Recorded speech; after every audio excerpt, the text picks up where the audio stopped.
The broadcast is now starting. Hello, everyone. Happy Thursday, Happy New Year, Happy January, and a happy first webinar of the 2020 season for the PixelMill Webinar Series. So happy to have you guys here today. My name is Michael Wells. I'm the Partnerships and Community Manager here at PixelMill, and I'll be your host as usual. We have got a great topic today. Our offering is Raise the IQ of Your Intelligent Workplace with MICROSFT 365. Oh, guys, we have such a great session for you today. I can't wait to share it with you. Now, if you've joined us before for one of our webinars, welcome back. Thank you so much for joining us again. We're happy to have you. If this is your first time joining us, hey, thanks for joining us for the first time. Happy we can be here for you. Either way, whether you've been here the first time or this is maybe your 27th time, a couple quick things I want to go over real quick. First off, there is a questions tab and a chat tab. If you have questions, comments, concerns, food recipes you want to throw out our way, throw them up in those questions tab. In that questions tab, I'll be keeping track of that all throughout the webinar, and I'll be sliding those in as best as possible. We do also try to leave a little bit of time at the end for Q&A, so if we don't get to your question right away, we will do our best to get to it at the very end of the session. I think that's it for me for now. I'm going to get to our speaker now. He is the co-founder of PixelMill, and he is a Microsoft Regional Director and MVP. He is the one, the only, Eric Overfield. Take it away, boss. Hey, all right. Coming in loud and clear. You can hear me just fine? Oh, yeah. All right. Excellent. Great. Thank you all. Yes, absolutely. Thank you for joining us. Happy 2020. Already the end of the month of January. Wow, these months go so fast. So if you're joining us live, excellent. Thank you. Yes, if you're watching this as a recording, probably past January 2020, but hey, still some really good content. I thought it'd be so much fun to start off the year really looking at Microsoft 365 as kind of this holistic view of how it's going to help us in our digital and intelligent workspaces. So yeah, I put together this idea and said, hey, let's go over this. And then I realized we're talking about 3 days of content, and something tells me you're not going to stick with me for 3 days. So then I said, all right, well, what if we went through and looked at the raising the IQ of your digital workspace? Now, what does that mean? All right. So I thought, let's go over what Microsoft 365 has to offer. Let's look at it broadly and have some fun with that. But then I really wanted to give you some of these vignettes, because what can we do in an hour's worth of time? So I think this is going to be a lot of fun. I really hope you enjoy this. You're going to get a really good broad overview of what Microsoft 365 has to offer, in particular, how it's going to help you in your digital or intelligence workspace with a whole bunch of live demos. So you're going to want this recording so that you can come back to it for sure, because there's just going to be so much live content we're going to be showing. There's not that many slides, actually. It's much more about let's open up the browser, let's see what's there, and let's have some fun with it. All right, so who I am, for those of you I have not had the pleasure of meeting yet, again, my name is Eric Overfield. I'm president, co-founder here at PixelMill. I'm also a Microsoft Regional Director. I'm a Microsoft MVP in the Office Apps and Services space. Spent a lot of time with the community around Office 365. SharePoint was where I got my roots from, but I've broadened my specific focuses into Microsoft Teams as well, and how that communicates with SharePoint and how that works with SharePoint to deliver these digital workspaces, because that's what it is that we're all looking to build now. Even if you just need SharePoint for file storage, that's a part of that's a digital workspace that's going to be a part of your digital workplace. And it's been a lot of fun working with that. If you want to ever find me, if you can remember my name, that's going to be your key, at Eric Overfield, ericoverfield.com. Written a couple of books. I'm at a lot of the Office 365 related conferences in the US and a couple in Europe. If you run into me, please, say, hey, yeah, I've seen you on the webinar. I had a question, or hey, what's going on? I love to just chit chat and geek out on everything Microsoft 365 related.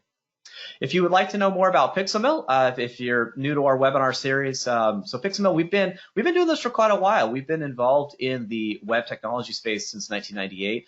And what we focus on now for our clients is helping build those intelligent digital workspaces around the Office, Microsoft and Office platform. So that's really Office 365, SharePoint, Teams, with a lot of Azure work in there to help drive those digital workspaces. If you're looking to get involved in any of those spaces, yeah, please do give us a call or find us at pixelmill.com.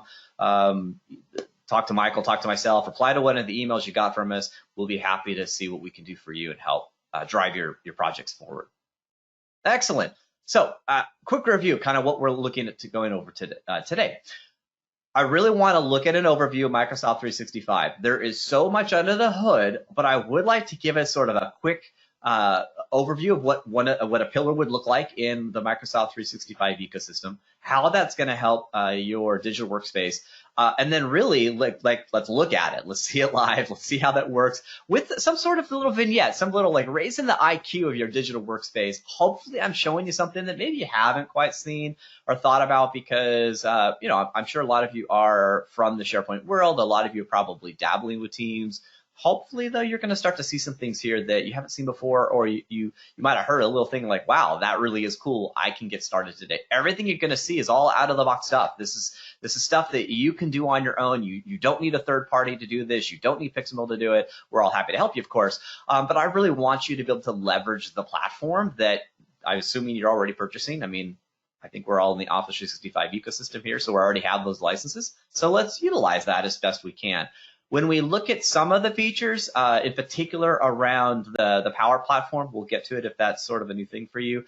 There might be some extra fees on top of that. I'll try to quickly jump in on that. But in general, most of the stuff we're going to look at is included, most likely, in your Office 365, at least like an E3 license or some of the government licensing. And these features should be available for you today. I don't really want to go into the newfangled stuff that we're hearing at Ignite or SharePoint Conference. I want to look at what can you leverage right now today. And as Michael said, questions, please bring in your questions. We've got our questions and chats tabs open. We're looking forward to really helping drive as much content in this hour that we have with you as possible. So I think it's worthwhile.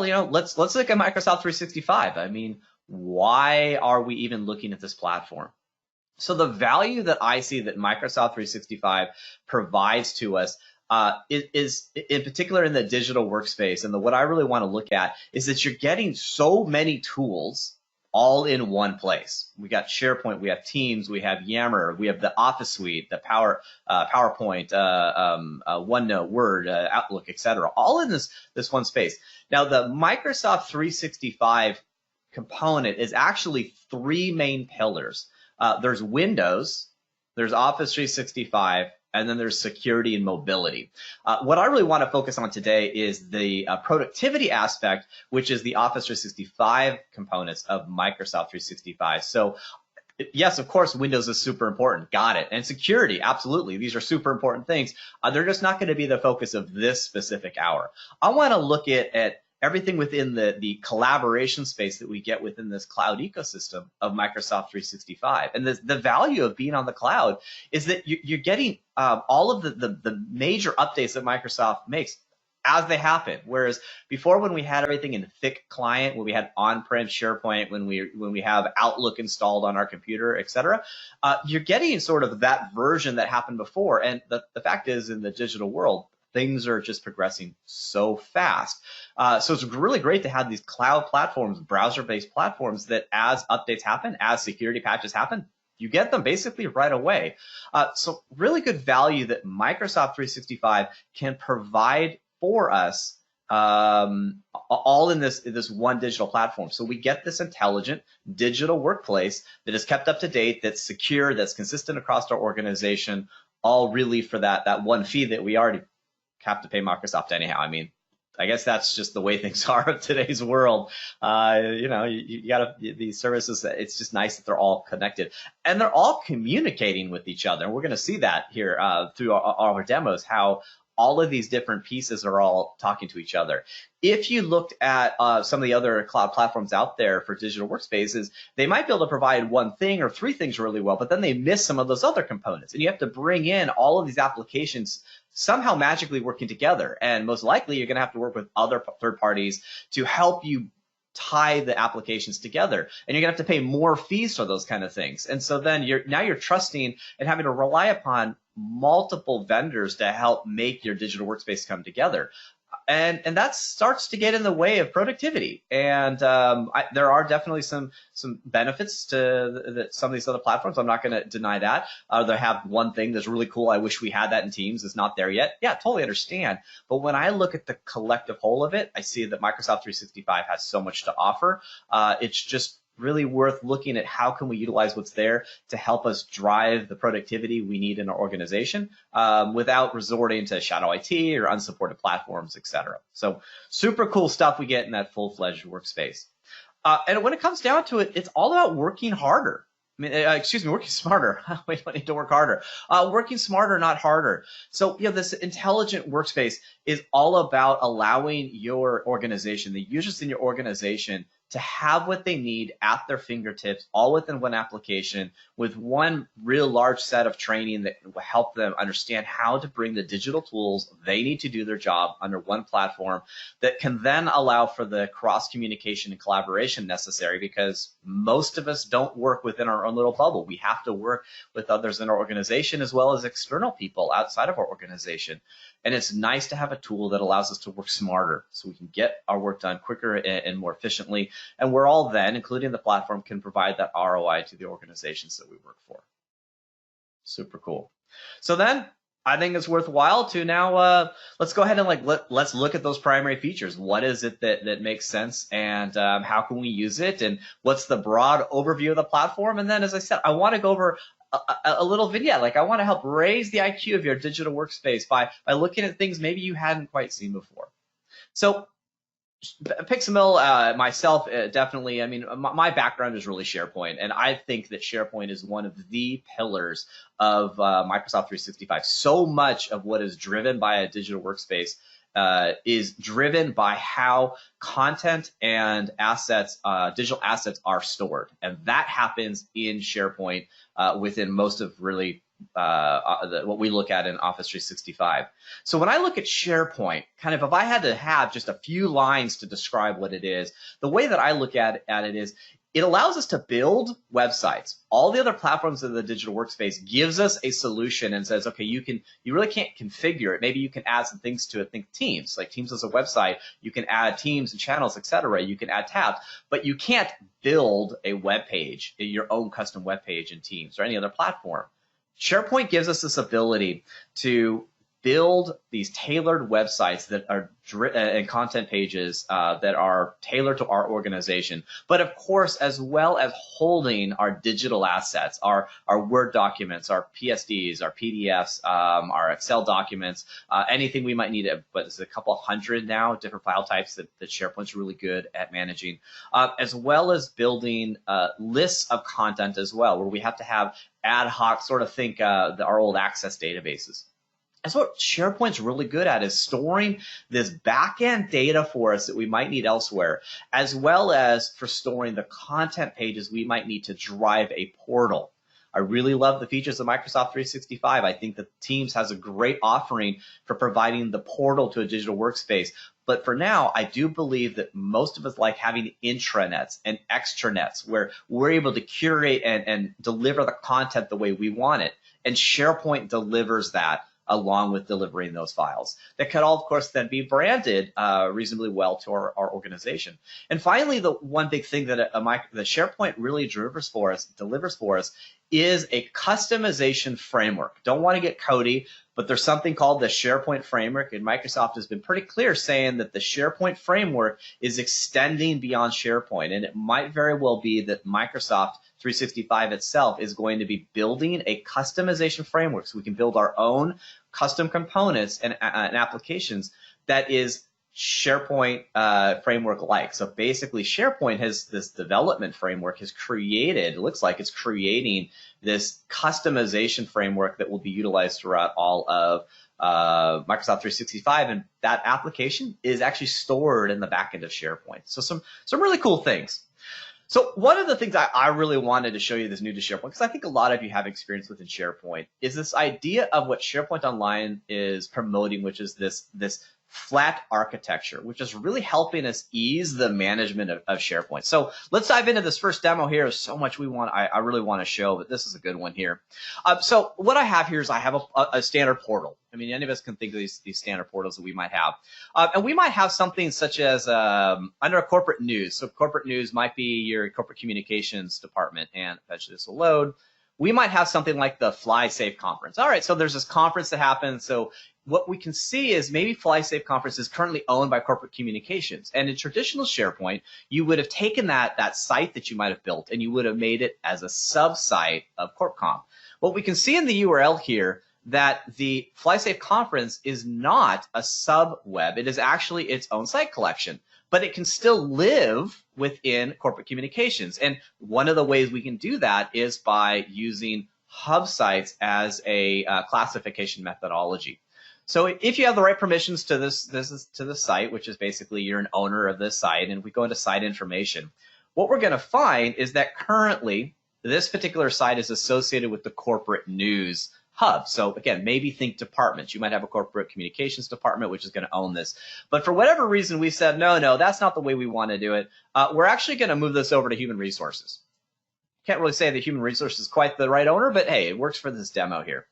So what happens is I'm taking this site and I'm saying, well, you're now owned, in a sense, you're associated with this other department or this other thing. And in the way we might look at it from organizations that are within our organization is that, well, HR is taking over this. So instead of having to move a sub-web from a site collection to a site collection in SharePoint, which a lot of us know is extremely difficult, we can see that this FlyState conference has automatically been moved to this new association. The way we can see it is through the hub navigation that's provided. We can see that this site didn't actually move, it just changed its association. So by creating all of our sites really at the site collection level, then and associated via hub sites, we're able to manage our sites a lot better, a lot easier, move things around. There's a phrase that I hear from the community now, but I first heard it from some people at Microsoft, which is hub before sub. And what that means is if you're looking to classify sites, look to see if you can classify them through hub site collections rather than through subsites. That's not to say subsites are evil or bad. It's just not the preferred method. And by the way, subsites are not deprecated. I still keep hearing that. People are like, oh, Microsoft's getting rid of them. I've heard of no such thing. I just prefer not to use them as much as possible because, again, of this classification. So much that SharePoint can do. I showed you a 0.5%, but kind of let's keep moving on because I still have a lot more SharePoint stuff to show you. And I want to keep this conversation going. So one of the next big pillars of Microsoft 365, one of the new entries, shall we say, in my opinion, is all around Microsoft Teams. So how would we describe Microsoft Teams? Microsoft Teams has become a productivity operating system, a productivity OS. There's so much it can do. But what's its core? Like, what's it good at? It's good at project-driven collaboration. That's what it's for. Communication and collaboration built around teams, built around a group of people, a defined group of people who are going to be communicating with each other, working with each other. That's its core platform. It can do so much more, but that's its core. One of the big things that it's not really good at is creating larger communities that don't have a defined membership. So maybe you've got the cute kitties group within your organization. You like sharing those cat videos that we all love. Teams is not really a good place for that because only members of the team could be able to communicate there, which some of us might agree with that. I'm actually a cat and dog person. But some of us, we don't want to necessarily join that community, but we would like to be able to search it. We'd like to be able to see what's going on. And that's not something that Teams is good at as of now. And if that changes, I really don't know. Teams has helped if we expand upon this definition of project-driven collaboration. It's really good at having these structured conversations or even ad hoc conversations and any other kind of real-time communication and collaboration through many different means. Chats, video, voice, meetings. We can have these recordings built in live, as well as live events. So kind of a looking ahead, we're looking here at PixelMill. Could we drive our webinar series through Teams instead of through GoToMeeting? And we've been investigating that and playing with it. And I'm sure in the foreseeable future, we're going to be moving you all to just join our live meeting in Teams because it provides a very cool, rich webinar, live events kind of atmosphere. So super cool stuff that you can do with Teams. I would love to spend a day showing you all the great things that happen in Teams. But one of the things I wanted to show you was this idea around taking Teams and building these general workflows around tasks that may exist within Teams. And I'm going to show you something kind of merging a little bit of SharePoint and Teams together. But I think this is kind of a cool demo of extending Teams past just communication between two people, let's say. Okay, so one of the things that people often have to do is ask for to request time off, kind of your PTO.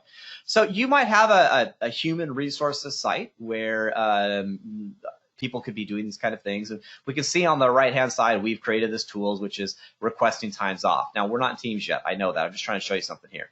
Now, if I click on request time off, I'm taken to a form, a Microsoft form that would be this whole PTO.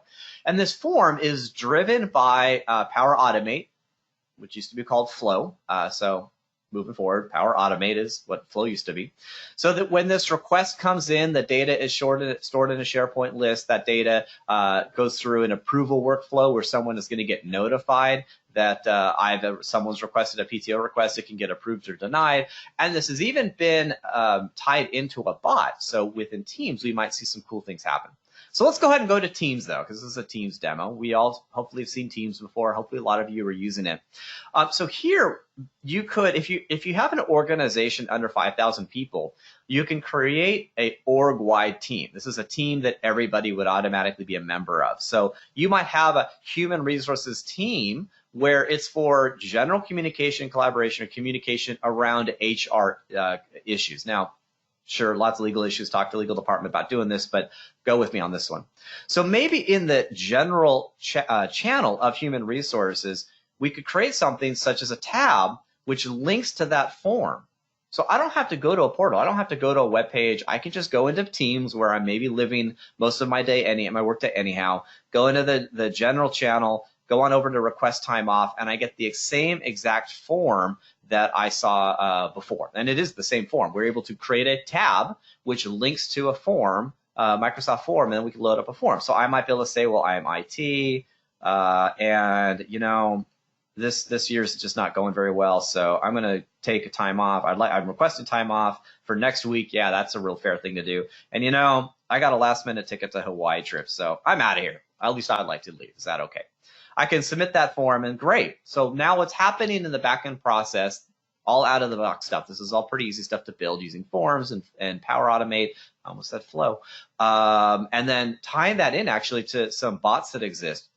Now what happens is here, I have this all set up, and this PTO request is actually being sent to someone else right now. This is all a dev environment. They could approve it or not. But what the Flow can do is it could send in a response directly to me in Microsoft Teams. So in my chat, we can see there's some PTO approvals that have occurred during our testing of this whole demo. And you can see that I can get through a chat-like interface. I can be told, hey, this was approved. You're good to go. You know, take your time off. Really cool things that you can do with Teams beyond just communication and collaboration with your organization. You can build in these applications and we're going to see some other ones as well, but using Power Apps, using Power Automate to provide these workflows. You can also then tie in Microsoft Forms we saw.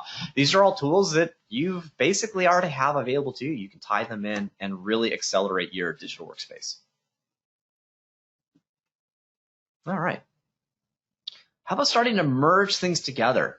Let's take aspects of Microsoft 365 and merge them together to deliver even more power within our intelligent workspace. So the easy one for me to describe here is how Microsoft Teams and SharePoint works hand in hand to provide this unified solution. And what it is that SharePoint is driving the file storage, the asset storage, or really file storage for Microsoft Teams.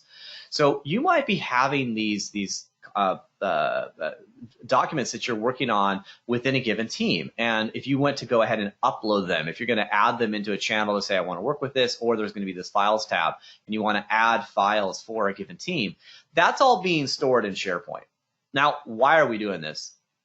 Let's get rid of emailing any document around ever again, and specifically when we're dealing with, at a minimum, excuse me, if we're dealing with a group of people within our organization or collaborating on something. I mean, this is silly. We should no longer have these documents sent around that everyone's accidentally putting in the wrong location. We knew this. We could put them in SharePoint on our own, and a lot of us absolutely did. But Teams adds that one extra thing on top of it. So not only does Teams and SharePoint work together to store those documents, but they provide this inline as well as real-time chat and communication. That is just insanely cool.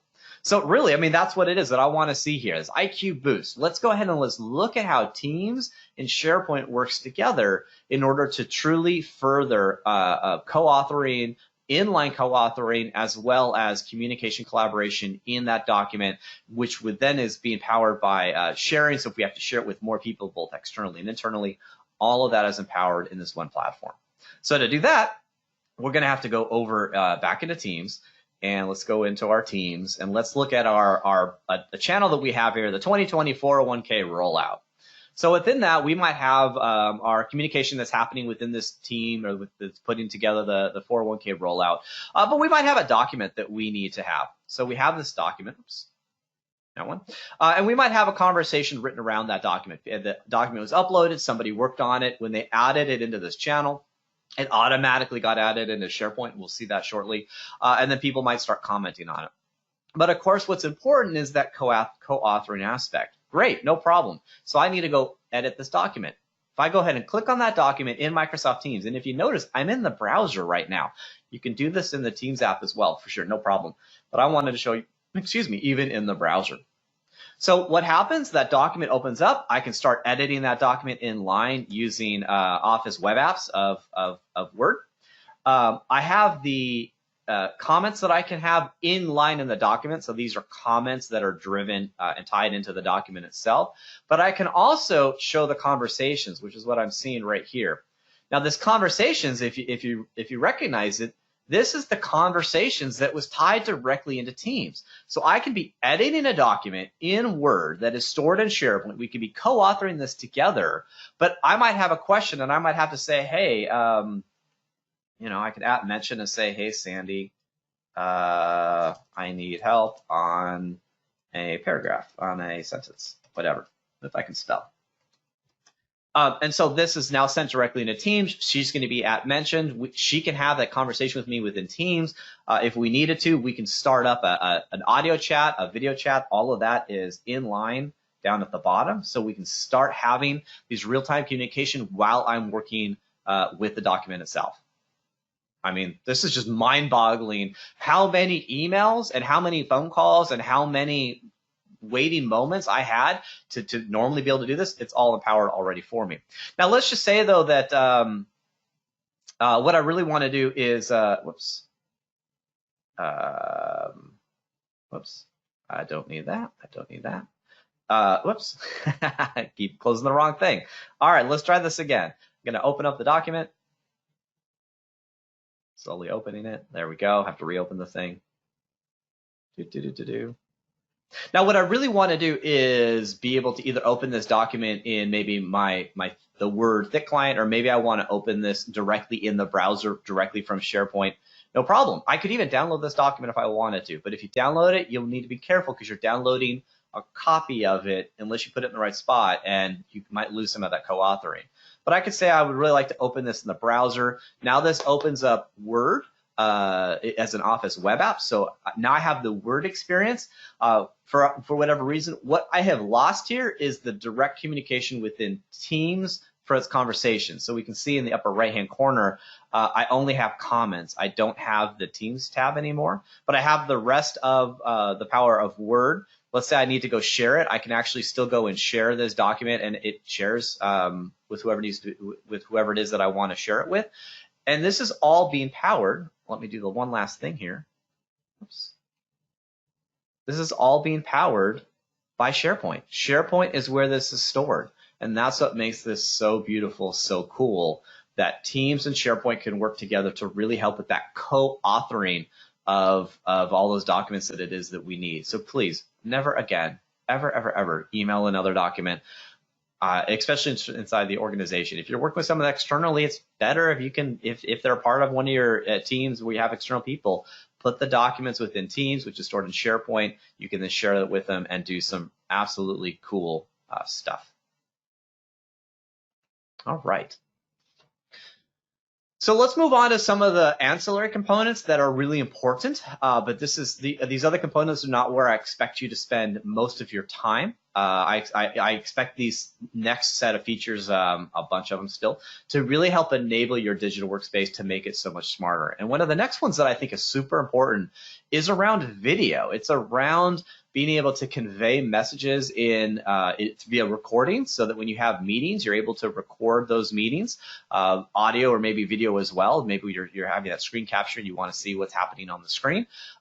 Maybe you've got leadership is giving messaging and not everybody can attend that meeting, so you want to be able to, that company-wide organization, you want to be able to record that and post it somewhere where it's easily accessible. Stream, as a part of Microsoft 365, has made video sharing so much better. We're able to capture those live events with live captioning. That is super cool. Not only is that a accessibility issue, but accessibility benefit, but it's also just for a lot of us where maybe we don't want to have audio on, we want to be able to just have the writing. Maybe we're in a multilingual environment where it's easier to read what someone's saying than to try to understand them audibly. These videos can be easily added to our SharePoint pages and portals. They can be easily surfaced within Teams and elsewhere within Microsoft 365, which is super cool. And it really helps drive value in today's world where video has become so much more important in conveying messaging. That all being said, now the Stream is not perfect by all means. There's definitely a large user voice section on things that people would like to see added to Stream.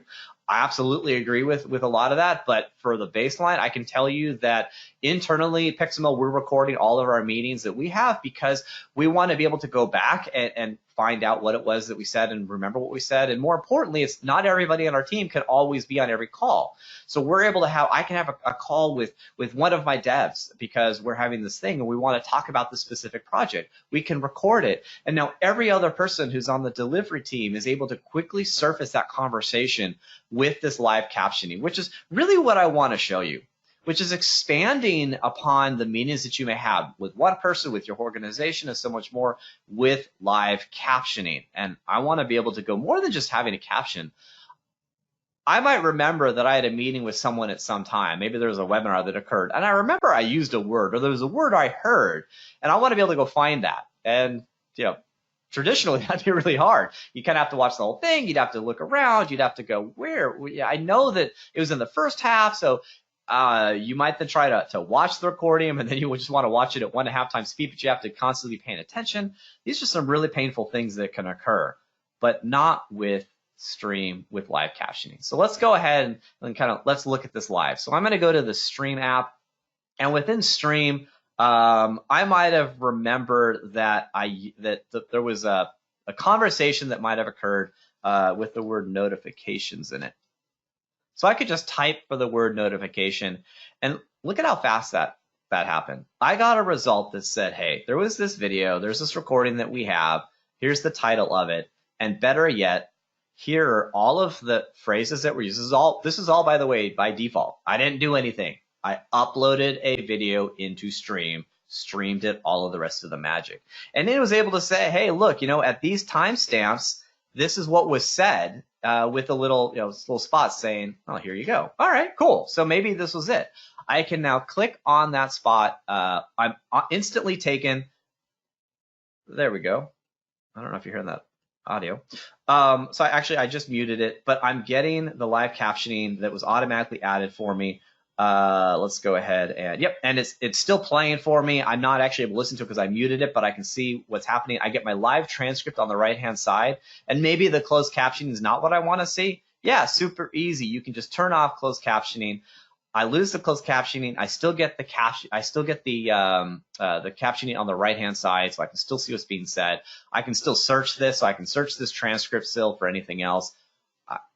I mean, this is a game changer in meeting management and whatnot. You can just tell somebody, hey, go to this video. So maybe it was some content I might have had. I can go to my own content. I can get to these videos. I'll go back to that same one, and I can now search the transcript because maybe I knew. Oops. Pause that. Because again, I knew that it was during this meeting that I heard the word notification, or I might have said the word notification. I can quickly find it. I mean, whew, yeah, game changer. Cool. Let's keep moving on. I'm going to go ahead and pause this just so it doesn't use up my system resources. The Power Platform. The Power Platform is absolutely amazing, and I absolutely can say that you can get a day's worth of content minimum on each of these three pillars here that would go way above and beyond anything I could say here. So it's an important thing to at least talk about, and it's an important thing to sort of go over the general overview of what these have to show, and like how would I give these little vignettes on something could do hundreds of things. No worries, I kind of got you covered here. Okay, so the Power Platform is really made up of three primary pillars here that I look at. Power Automate, which used to be called Flow, Power BI, and Power Apps. So Power Automate, that's all about workflows. It is included as a part of your Office 365 subscription in the sense that you can create these workflows that as long as they communicate effectively, really just with Office 365, there's really no additional fee. Now, I'm not a licensing expert here, so before you take my word for it, before you start building some really cool Power Automate flows, they're still called flows, by the way, you will want to check to see what that cost may look like. Because if you want your flow to talk to Azure or talk to third parties, there's most likely going to be an extra fee for you, and that fee structure is pretty convoluted. There's some great blog posts on it, though. But workflows, general workflows, let's say you want to go through an approval workflow with something in SharePoint, that's basically included in your Office 365 subscription, and they're very easy to set up. You set up your flows via the browser. They're basically sort of drag and drop. You move components on a page through logic workflows, and you can do all kinds of cool stuff. You can talk to teams as well, which you saw in one of my other demos where through an approval workflow on PTO, I was able to communicate back into Teams so that I was notified that, hey, my PTO request was approved, denied, whatever you may do. Power BI. So Power BI is all about your business intelligence. That's about creating reports, creating visual graphs, et cetera, around your business data. An insane amount of stuff that you can do here. And there are definitely going to be more fees on there, most likely for you to do anything of great value there. But if you want to create some BI reports around your data with your organization, Power BI is absolutely going to be the way to go. And lastly, the last pillar I wanted to talk about, which is Power Apps. So now to fit the name, there's the space between Power and Apps. Power Apps is all about building business applications. That's sort of the big component there. So Power Apps is, again, browser driven, where you can build an application. We're going to see that here shortly. And you can build them pretty complex. And they're considered either no code or low code. So the ideal is that really a non-coder can build these business applications that can load on any device, in a browser, on a mobile device, really anywhere. And that's pretty cool, and you don't need a programmer. That being said, you can add some code to it. There's a development language, shall we say, behind the scenes that you can tack on. That can get pretty complex if you want to do some pretty cool Power Apps, but there's a lot of free Power Apps available that are easy to import that already set up all the magic for you. So it's super cool. Now, the Power Platform itself is really owned by Dynamics 365, not by Office 365, which is totally cool. Power Automate, Power BI, Power Apps all have kind of these free features that are available to you within your Office 365 tenant, most likely. Again, check your licensing to specifically see what it is you can do. But a lot of the basics, in particular Power Automate and Power Apps, it's already there, and you should not be hesitant to use them to build better interfaces to maybe your SharePoint lists and libraries. You can build simple, cool, clean interfaces that are very targeted and tailored, again, such as like that PTO request. Instead of using a Microsoft form, you could have built a Power App for that instead. Very easy to do, drag and drop, very minimal code, if any real code needed for something like that. It's now on a mobile device. Maybe you've got a specific registration app that you want to create for registering for your for the yearly internal conference, just so you know who's able to show up and if they're bringing family members, etc. A Power App might be a really great way to surface a SharePoint list where you're storing that registration information. And there's no need to pay for third-party applications or to hire somebody to go build that. It's something you could quickly do. It may not look perfect. I mean, it's still a simplistic platform, but it has still a lot of that power there that you can do. So as a demo, what I thought would be really fun to do is to look at Creating sort of, well, I'm not going to create this is already created, but I didn't create this app. My team didn't create it. This is something that was really an open source solution delivered by Microsoft, which is building an application that we actually at PixelMill use really daily, but to see how this can work all through a Power App. So what I want to do is just dive straight into this demo, and we will see what it can do. Now, there's lots of different ways that you might surface a Power App. One of the least preferred ways I'm going to say is to actually go to powerapps.microsoft.com, and you may have your apps. So I've got my apps that I exist, and one of the apps here is this Spotlight meeting capture. So we have meetings all the time. We're actually going to see in another demo just kind of how many meetings I've had this month, and kind of scares me too. But in the meetings, we might want to take notes, and there's lots of ways to do it. You might use OneNote, you might use Notepad, you might use different ways. You might put it in a Teams tab or something. But sometimes you want just a little more power than just a simple spot to just write stuff. You want a little more information around. Maybe you want to email the note review. And there's this Power App, this meeting capture Power App that Microsoft created, and we've used it. As I said, we're using this extensively all the time. So I'm surfacing it here, but this is not necessarily the right way where I'd want to surface something like that. I might want to surface this in Teams. So let's go ahead and go to Teams. And let's go ahead and go to,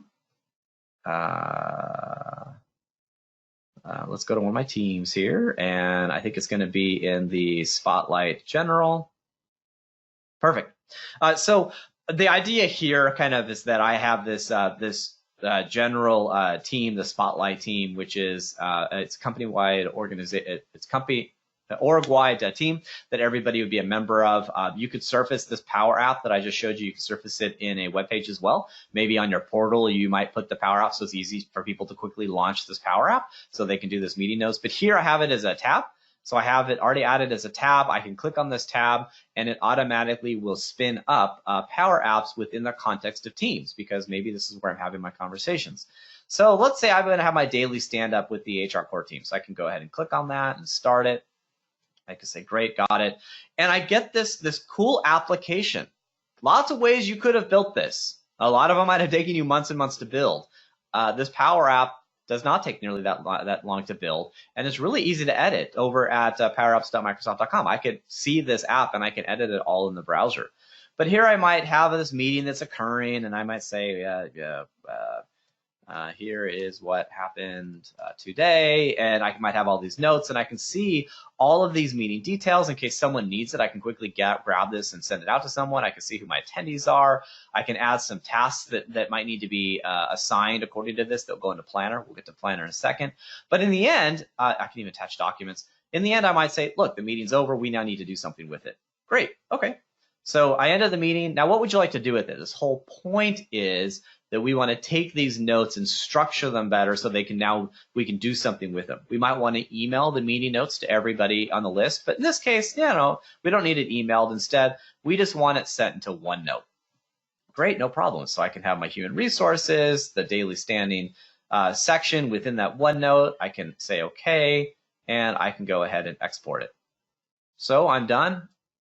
It gets put over into that OneNote. It's now available for everybody to see, all driven by an application that was not developed in heavy code or by developers. It was built as a Power App that can now be surfaced in Teams, in SharePoint, in a mobile app, through so many different methods. And I would always get that experience that you just saw with all of the saving context that you saw, because in order to use a Power App, you do need to be logged in. So the Power App knows who I am. It knows my Office 365 tenant. So it would have given me, no matter where I was, that same information, that same ability to go ahead and save the meeting notes to some other location. Super cool. Gosh, I love this stuff. All right. We're doing really well on time, which is excellent. So I don't see any questions yet. So if you have questions, maybe Michael, you've seen them. If you have questions, please ask, and maybe at the end we'll have some good time for some Q&A, and we'll go from there. All right. So another big piece of an intelligent digital workspace that Microsoft 365 is able to deliver is around general task management, and that's through Planner. Planner is a really good lightweight way to manage tasks within a team. Now, Microsoft has lots of different task management tools. There's also Microsoft Tasks and the more full-fledged products and whatnot, around project and whatnot. But for simple kind of lightweight team project management, Planner is a really good use case for creating tasks, for assigning tasks, to having notes on those tasks, and to quickly be able to surface that planner in lots of different ways. And where I think this works really well is not only providing that planner link within a SharePoint portal, let's say, but since planner's tied around task management, ideally for a team, it can be done individually. Yeah, I agree. Yes, you can definitely create a planner, which is really just for you. But I find its best use case is around helping a smaller team with lightweight project management, where you've got 5 to 100 to 200 different tasks you may have over a short term, and you can then create tasks and assign them to people, all within the context of teams. So as a live use case of this, and I'll show you a different use case shortly, but kind of anecdotally how I use this, because we use Jira internally for our task management, because we're managing lots of client projects, lots of tasks. We have more around a development environment. Planner's not quite strong enough for that, no worries. But I'm helping plan SharePoint Saturday Sacramento. So my plug for that community event, March 21st. If you're going to be looking, if you're in the Sacramento or Northern California region, March 21st, 2020, SharePoint Saturday Sacramento, go to spsevents.org. Learn all about it. Cool. Okay, so the team that's putting this together, because it's definitely a team effort to put these things together, no one person could do all the work. I have a great team helping me. We have a team that we set up that is shared to everybody, and within that team, there's different channels for all the different things, but there's the general management, and in that we've created a planner. So we have all these different tasks that we need to do, set up the catering for you, and set up the food and speaker session selection, etc., to make that event really good for you. Great. That's being handled in Planner because we have this great task management tool for just quickly creating tasks, assigning them, having notes and feedback, being able to specify what the status is on that. Perfect use case for Planner, freely available within most of your Office 365 tenants, and it just delivers some cool power. So really, that's kind of like this vignette I want to show you. Is let's look at another use case of integrating Planner directly within Teams. And how that can further the communication collaboration. All right, so we're going back to Teams. So here we are. So if we go to the HR, the human resources, and we're going to go back to the general tab here, there's can be different ways where we might want to integrate this task management. And what we did here is we might have the HR 2020 initiatives. And if we click on that, we can see that Planner is automatically loaded for us that we could have created. Now you could create a new tab. So I could always add a new tab. I could go ahead and say, well, I want to find Planner, and I could connect to a new planner. I could create a new planner. I could connect to an existing one, etc. But I've already done that connection. And we can see here, what are the things that we need to do? We could add new buckets. We can have all of these new tasks. We can say that what we really need to do is maybe assign them to somebody else. We can go in and look at the tab, the task. We could add notes. We can add attachments.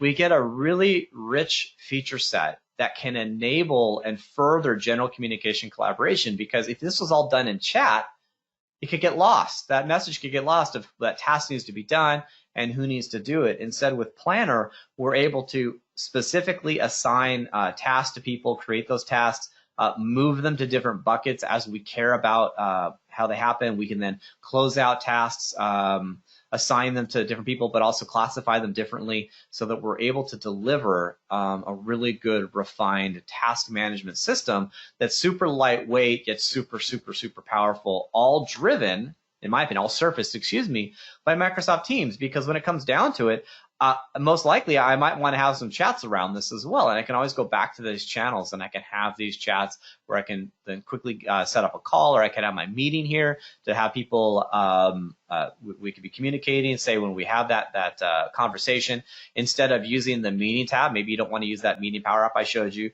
You might just have the planner tab open while you're having that conversation, and you can keep adding those different tasks. Maybe you have to change the buckets. All nice and clean, all easily stored, all in the cloud, accessible anywhere from any device. I mean, this is the digital workspace. This is that intelligent workspace. In my opinion, we've all been asking for since 1980 or before. I mean, that was always the promise of computers, is it would help us communicate and collaborate better. It would help us create documents, but we always had these roadblocks in our way. And I'm seeing now that Microsoft 365 is truly delivering that promise. It's creating the spot where I can work with my documents, I can talk to people, communicate with people, all in one cool shell. Okay. Hey, Eric. Yeah. I have a couple questions, comments, but let me turn on my camera. I thought I had it on. Excuse me.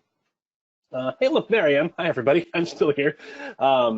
Question from our friend Joel. Joel, thank you so much for sending in your question. It is a long one, so everyone bear with me for a second while I read through this. He even starts out with, sorry this is so long, but still confused by Teams/SharePoint file permissions. In the old days, a department site with work group and or project subsites benefited from permission inheritance, so everyone in the department could access their colleagues' work.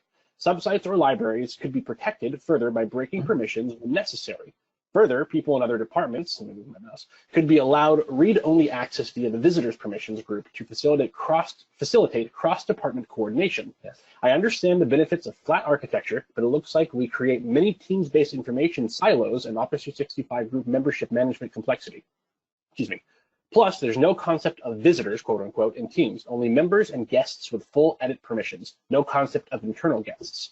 Maybe I'm missing something, but how can we make use of the new Teams/Hubs flat architecture and still facilitate non-complicated access to information? Yeah. Oh, sorry. How can we still facilitate not complicate access to information? Sorry. Yeah. Thank you, Joel. Great question. That is so funny. That it's a great question. I do love it, and why I'm chuckling to myself is that two clients have asked us almost the exact same question this week, and thank you, Joel. It wasn't you. So third time I've heard kind of the same request. Very long answer. I don't have a good clean one right now. You're not the only one that has this question, this concern. I do believe in the user voice, there's conversations like this within Teams, that there's not this concept of external visitors who are not contributors. Yeah, you're absolutely correct.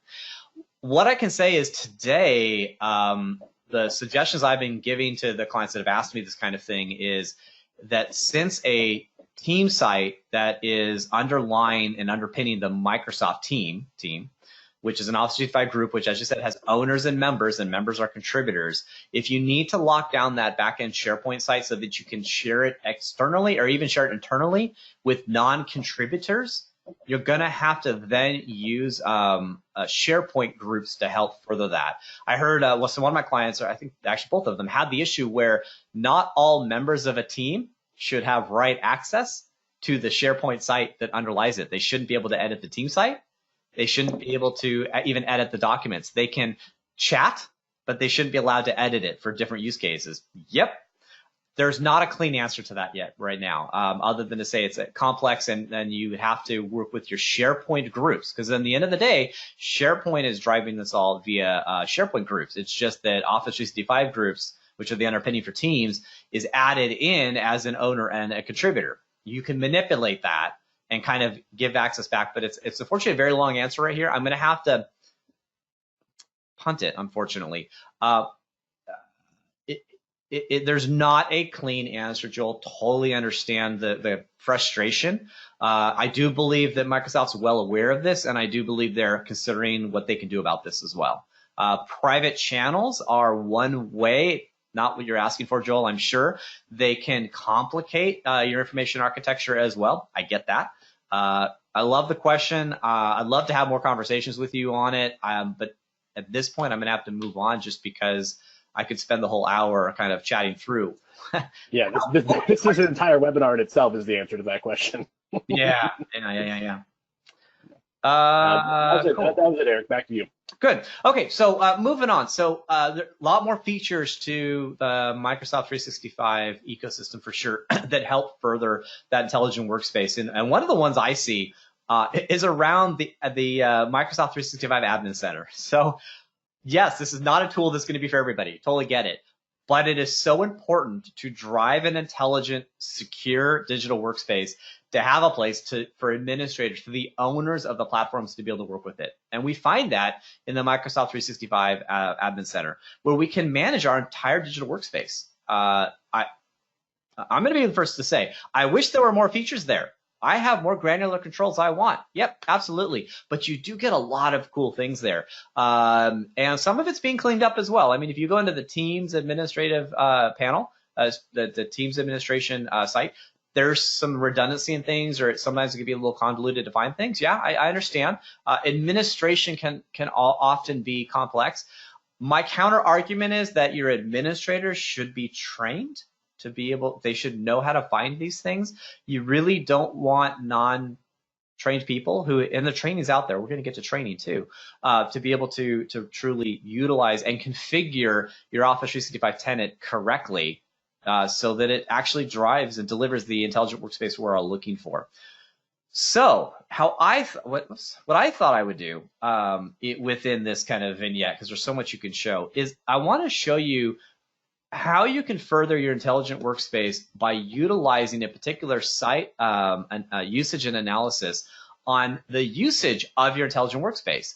This is what's going to help you prove to your project sponsors and those that are giving you the funding to do all this, is all of this working? I think that's really important for you, to be able to just, did you do this right? Are you delivering content that makes sense to people?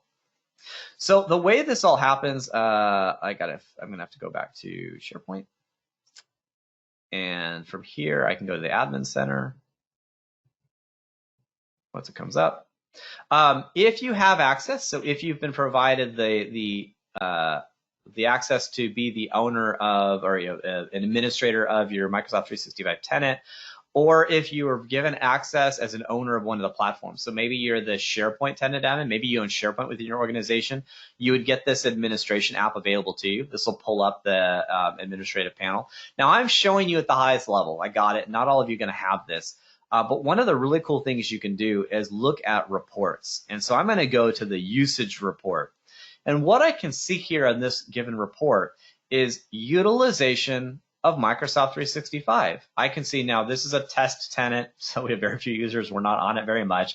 So you can see there hasn't been all that much activity. What we can start to see as I was spinning this up with my team for this webinar, we can start to see the utilization grows. If we scroll on down, we can start to see how our email activity changed, OneDrive access, our SharePoint file access, etc., how Teams is being utilized. This is really helpful to understand and to get at, are people doing what it is that we expect them to be doing? And you can start to then drill into these reports, so you can start to see the utilization of a given platform. So let's look at the SharePoint activity. We can see how the activity's grown. You can also then see activity by given users here. So we can see that the D Wells account has been syncing a bunch of files. The one that I'm using, the K Sharma, has been accessing a lot of files. You can start to see who are the heavy users of your different platforms, who's not. You can start to see, it starts to build trends around this. You can export this content as well, so that you can start to get these reports to then say, okay, team, so we're seeing that people in the marketing department are using our platform, but those in the engineering are not. All right, so maybe I can start conversations to go to the leads of the engineering department and say, all right, so hey, we're not using this new tool. That's the new tool. What are the issues? Like, why are we not? Is there not training? Is there not the assets that we need? Are the features not there? You can start to help sort of get in front of the potential of a shadow IT. Let's say you're looking for something like Teams, and you're finding Teams is going to be the only communication and collaboration platform for your organization, but you're starting to see certain people or certain groups of people not using it. That might be a signal that they're still using email, or maybe they're using another non-supported application, and these reports can help you get to that. We can see that on the left-hand side, there's so much more that I can do as well. Oops. Let's scroll down here. I can get to the different applications as well if I have access and ownership rights to that. Most organizations, I get very few people will hold the keys to all of this. Maybe no one truly does. I get it. But there hopefully will be some administrators that have access to some of this. You can actually create just someone who has access to the reports as well, so that someone who's in charge of just monitor reports, but they're not allowed to administer the platform. You've got lots of granular control within the admin center here to truly make it deliver what it is that you're looking to deliver. Another feature that I think is super important that you're using most likely, or you really should be using if you're not, is all around OneDrive. So we've looked at all these other platforms. We looked at where files might be stored for a given team. But what about things that you're working on? What about your files in the sense of like things that I'm not ready to share yet? There might be my files. It might be things that are important to me. They're drafts that I'm just not ready to share yet. They might be my playground for working with some videos that I'm building slowly, but they're not ready to be shared yet. That spot is OneDrive. That's the new corporate Z drive or the H drive or whatever you called it. OneDrive is that place where you can store in the cloud safely and securely your assets. There's so much cool things you can do with OneDrive. Some ones I want to highlight. One is there's access on any device. So you put your files on OneDrive. If they're on OneDrive, you can access them anywhere. If there's a file on your computer and you want to add it to OneDrive, you can actually quickly do that. You could right-click that file and you can say, hey, sync this in with OneDrive, and OneDrive will automatically start to manage that file for you, put it in the cloud. Which comes down to this other feature that I haven't listed here, but that's around the ransomware attacks that unfortunately are all too common. OneDrive through the cloud is taking snapshots of the data that you put in your OneDrive. So if you or your organization sit with ransomware where your computer is effectively locked out and you can't access anything, OneDrive is storing snapshots of everything in OneDrive for you so that you can revert to prior to that attack. So basically, your computer is bricked because it gets hit, throw it away, get a new computer or flash it, get a new brand new operating system, log back in your OneDrive, resync it, go back to that history. You've now got all of your files back, and you can just let those criminals just go away. Really awesome, cool things that you can do with OneDrive and with the syncing. The thing I wanted to show you that I don't know if you're using or not, or you may not have known it's there, but it's really cool for me. It's all about selective sync. So I want to show you this in a couple different ways here. So I don't necessarily really need to show you OneDrive per se. I mean, I guess we could here if I go into OneDrive. We might have different assets that are loaded in OneDrive, but what I wanted to show you was actually via Explorer. Okay, so in Explorer, this is actually my own personal OneDrive that I use, so, nothing really here important for you to see, though. But I have these webinar recordings, and what I can see is that the top file, that's 64 megabytes, is synced. It has my little green check mark here. But I can see this other file has a little cloud icon. What that means is that this file is stored on the cloud, but it's not stored on my computer. So I'm saving 45 megs of data. Now think about large videos or large files, like gigabyte files. You may not want them on your laptop. If I go to properties, I can see that it says the size of this folder is 100 megs, but the size of my disk is actually only 63 megs. It's that second video. Now watch this. I can say, this file, I want to free up space. I don't really need it.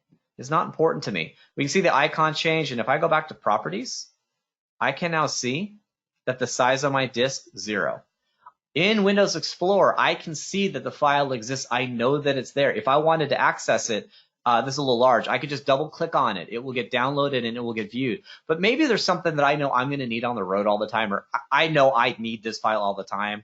I can always keep this on my device. And if I click on that, it will go ahead and it will sync that.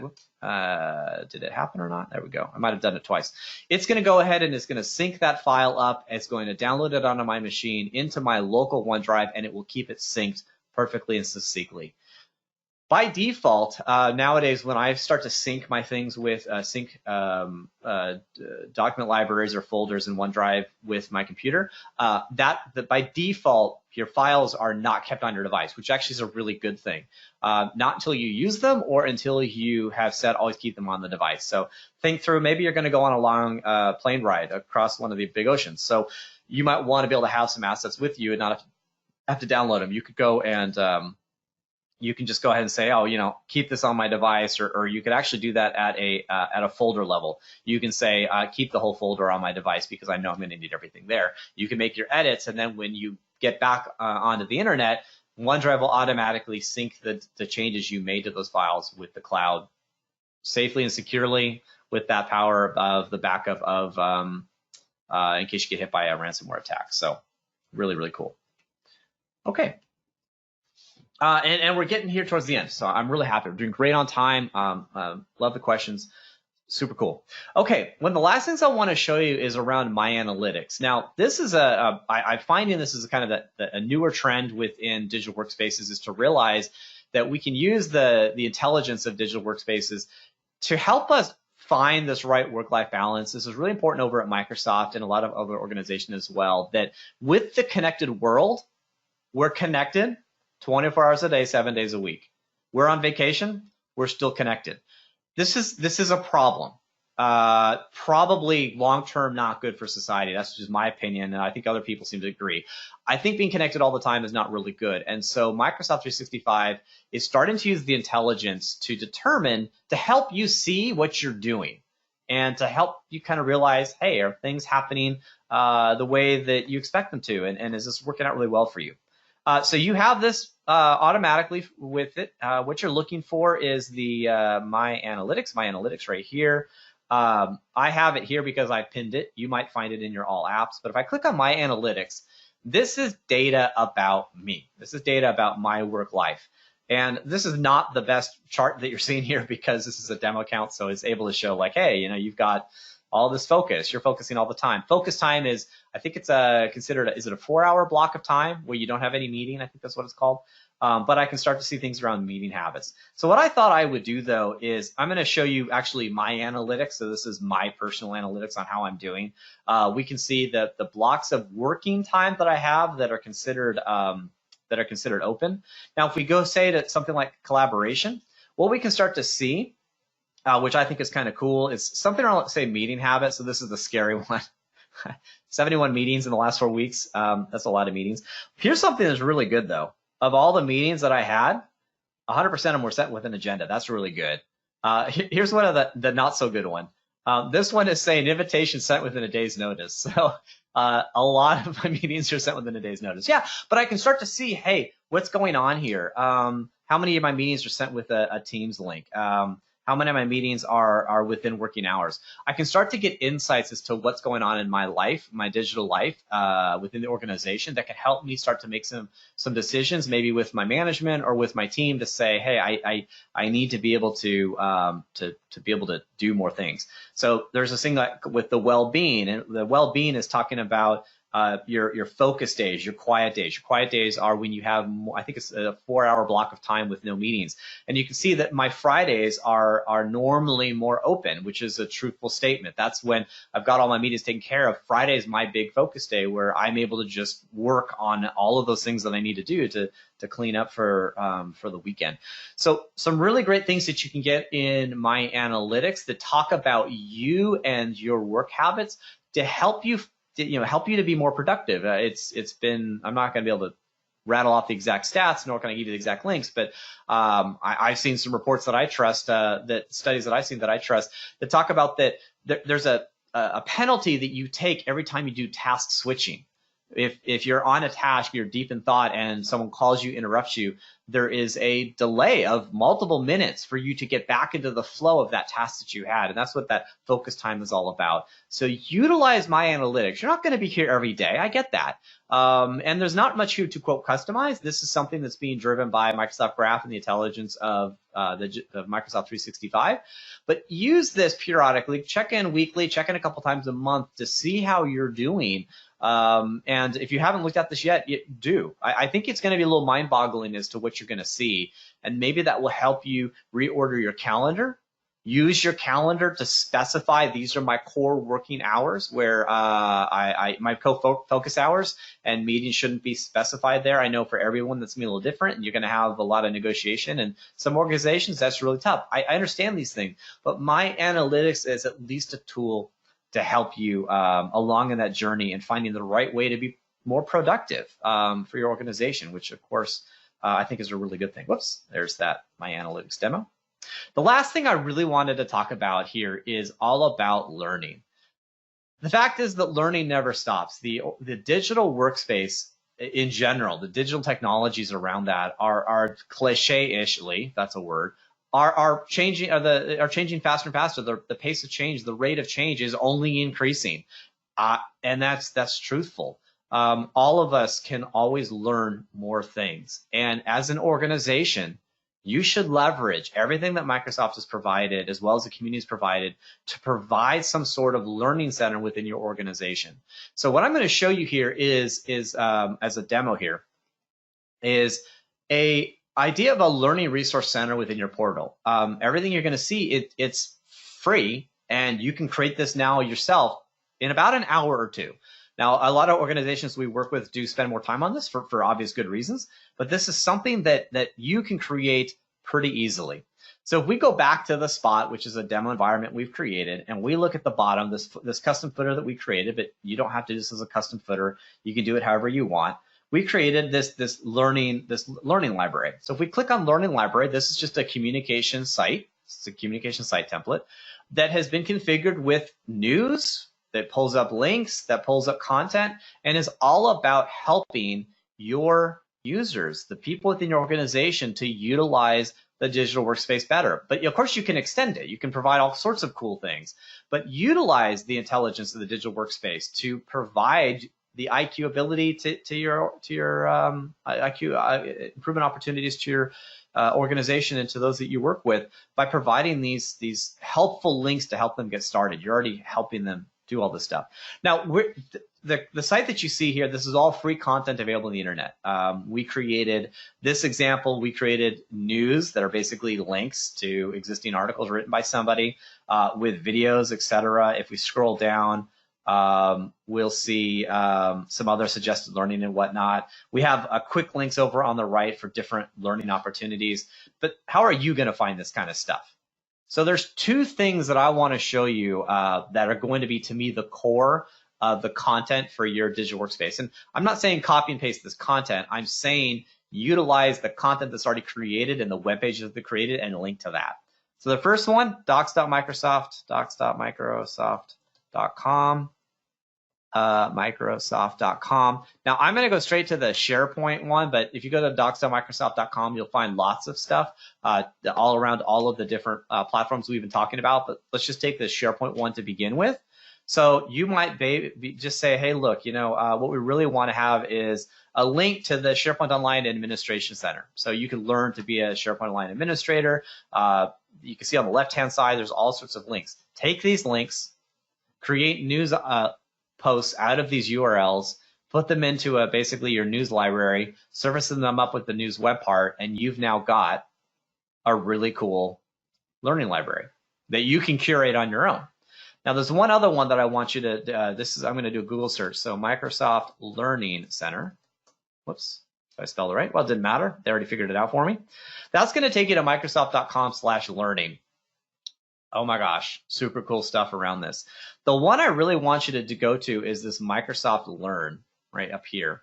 If you click on Microsoft Learn, you're going to get all these learning pathways on learning how to use the different applications within all of Microsoft, not just Microsoft 365, including, by the way, getting certified, which is some super cool stuff. So maybe it's going to be helpful for those in your team to get certified, to have different levels of proficiency.